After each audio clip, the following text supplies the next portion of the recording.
খাদ্য, বস্ত্র, বাসস্থান, শিক্ষা ও চিকিৎসা মানুষের প্রধান এই মৌলিক অধিকার সহ নাগরিক অধিকার রক্ষায় দায়িত্বশীল ভূমিকা রাখেন সরকার। সে লক্ষ্যে ত্রয়োদশ জাতীয় সংসদ নির্বাচনের মাধ্যমে খুব শিগগিরই আনুষ্ঠানিকভাবে ক্ষমতায় অধিষ্ঠিত হতে যাচ্ছে বাংলাদেশ জাতীয়তাবাদী দল বিএনপি।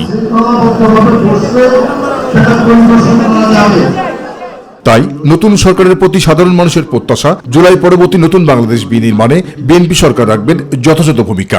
আমরা এমন একটা ইকোনমি ইনক্রিজ করতে চাই যেখানে সবাই সবার যোগ্যতা এবং মেধার ভিত্তিতে সবাই সবার মতন করে ব্যবসা বাণিজ্য সবকিছু করতে পারবে। কোনো একটা বিশেষ মহলকে আমরা সুযোগ দিতে চাই না, তার কোনো লং টার্ম।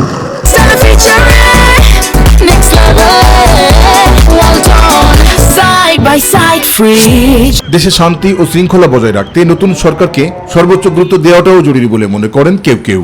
নতুন সরকার যে গঠিত হয়েছে তার কাছে একটাই আমাদের চাওয়া, সেটা হচ্ছে যে আমরা আগের যে সরকার যেরকম দেখেছি সেরকম যেন না হয়। নতুন সরকারের কাছে আমাদের মেয়েদের যেন নিরাপত্তা দেয়, সুষ্ঠু সুন্দরভাবে একটা সুন্দর মানে দেশ যেন গঠন হয়।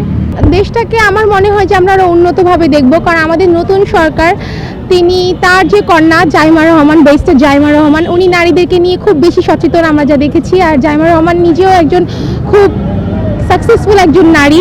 তো উনি, আমি জানি, আমার মনে হয়, আমাদের বিশ্বাস যে উনি খুব ভালো কিছু করতে পারবে দেশের জন্য। নতুন সরকারের কাছে এটাই প্রত্যাশা যে দেশে যাতে উন্নত আরো হয়। দুর্নীতি থাকবে না, যেখানে চাঁদাবাজি থাকবে না, যেখানে বৈষম্যহীন সুন্দর একটা সমাজ গঠিত হবে, এটা আমরা চাই। শিক্ষার্থী সমাজের অনেকেই বলছেন একটি বৈষম্যহীন সমাজ প্রতিষ্ঠায় নতুন সরকারকে নিতে হবে কার্যকরী ভূমিকা। কিছু ধরনের সেক্টর সেটা অবহেলা করে রাখা হয়েছে গত অনেক বছরে। ফর এক্সাম্পল লেদার সেক্টর, এগুলো নিয়ে গভর্নমেন্ট লুকস আফটার। আর ওভারঅল করাপশনের দিকে Bangladesh is at the 12th, এটা খুব খারাপ। এটার জন্য বেটার হয়, এটা যে কোনো সরকার থাকলেও we should look after it. আমাদের যে নতুন সরকার জনাব তারেক রহমান, ওনার দরকার যে বাংলাদেশের যে মানে সিন্ডিকেট সেক্টরটা ওটা কি দেখা আর কি, ঠিক আছে?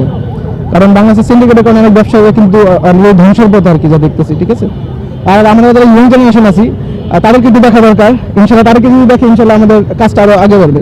আর নারীদের যথাযথ নিরাপত্তা নিশ্চিত করার পাশাপাশি একটি দুর্নীতিমুক্ত প্রশাসন নিশ্চিত করা এখন সময়ের দাবি বলে মনে করেন তারা। জাহিদ আহমেদ বাবু, মাই টিভি, ঢাকা।